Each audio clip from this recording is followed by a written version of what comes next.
affirmation qui pourrait paraître anodine si elle ne venait pas du ministre du Travail, Xavier Bertrand. Un secret qu'il garde depuis 13 ans, depuis qu'il appartient au Grand Orient de France et qui fait la une de l'Express ce soir. Joanne Portal. J'ai effectivement adhéré en 1995, c'est la confession de Xavier Bertrand. Pendant 13 ans, il a gardé le secret sur son appartenance à la franc-maçonnerie.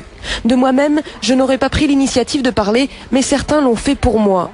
Dans un court entretien publié par l'hebdomadaire L'Express, l'actuel ministre du Travail s'explique. J'ai été attiré par le travail sur soi et sur les idées des autres que permet la franc-maçonnerie. Cela a développé en moi le sens de l'écoute, j'en avais besoin. Depuis 2004, depuis son entrée au gouvernement, il dit s'être mis en retrait. Plus surprenant, le choix du Grand Orient, la plus grande obédience maçonnique, étiquetée à gauche. Ce n'est pas un choix par hasard, je viens de la droite et ma logique d'ouverture aux autres et à leurs idées m'a porté vers le Grand Orient. J'étais alors au RPR, on ne pourra pas dire que j'ai fait ce choix pour faciliter mon ascension politique. Xavier Bertrand affirme que Nicolas Sarkozy n'était pas au courant de son engagement. Quant à savoir si d'autres membres du gouvernement sont francs-maçons, je n'en sais rien et je ne veux pas le savoir, conclut-il. Bonsoir Jean-Michel Quiardet, vous Bonsoir. êtes grand maître du Grand Orient de France. Merci d'être venu sur notre plateau. Vous êtes choqué, vous êtes surpris par ces révélations de Xavier Bertrand? Alors, je ne suis absolument pas choqué. Je trouve plutôt bien qu'un franc-maçon soit fier d'être franc-maçon et le dise. Néanmoins, c'est un peu la culture du secret. Lui-même dit qu'il ne l'a pas dit au président. On a souvent eu quand même cette question du secret de l'appartenance franc-maçon. Oui, mais ça, c'est la liberté de chacun. Il y a des francs-maçons qui le disent, c'est public pour les hommes publics, mais au-delà des hommes publics, dans des milieux professionnels, familiaux, avant que je sois grand maître du Grand Orient de France, je ne me cachais pas d'être franc-maçon.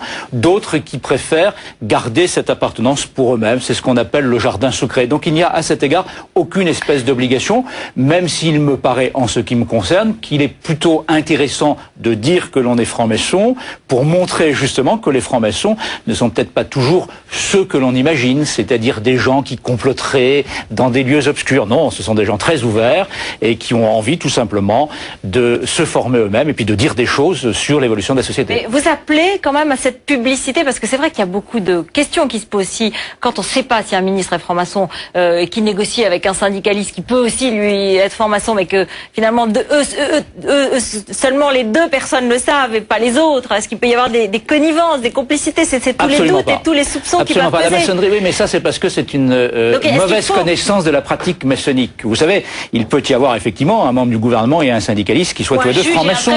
Un juge ou un prévenu, oui, ça peut peut-être arriver. Ça ne change rien au fond. Rien du tout. Un franc-maçon, c'est d'abord quelqu'un qui a une déontologie. Et sa déontologie, eh bien, c'est de ne pas, naturellement, altérer la vérité, d'altérer l'authenticité. Donc le juge, s'il a jugé un autre franc-maçon, il jugera en fonction des faits qui sont reprochés et pas sur son appartenance. Mais est-ce que du coup vous ne souhaitez pas que ça soit public et systématiquement public? Non, parce que je ne vois pas. Mais pourquoi voulez-vous que l'on appelle à cette transparence pour les francs-maçons? Si on l'appelle pour les francs-maçons, alors il faudra dire si on va à la messe ou si on va pas à la messe. Si on est divorcé ou pas divorcé, si on est homosexuel ou pas. Non, ça serait véritablement une transparence qui ne serait pas démocratique, mais qui serait purement et simplement totalitaire. Chacun est libre de ses choix et chacun est libre de les dire ou de ne pas les dire. Alors, Julien Drey aujourd'hui a une déclaration importante en disant le camp laïque doit bientôt descendre dans la rue pour défendre les valeurs républicaines.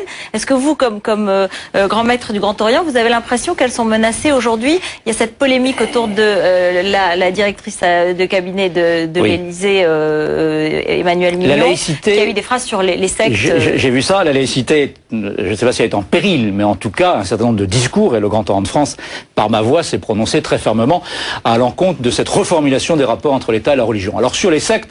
Alors je précise qu'Emmanuelle Mignon a déclaré que les sectes étaient un non-problème en France et que la scientologie, elle pouvait s'interroger sur la présence de la scientologie dans cette liste, des propos qu'elle a démentis ensuite, mais qui laissent un peu un doute et qui laissent en tout cas qui provoquent des réactions. Alors les propos tels que je les ai vus et lus sont absolument scandaleux. Et je m'apprêtais à faire un communiqué demandant que les propos de Madame Mignon soient totalement désavoués, et je me demandais même si il était sain qu'elle soit maintenue à sa fonction.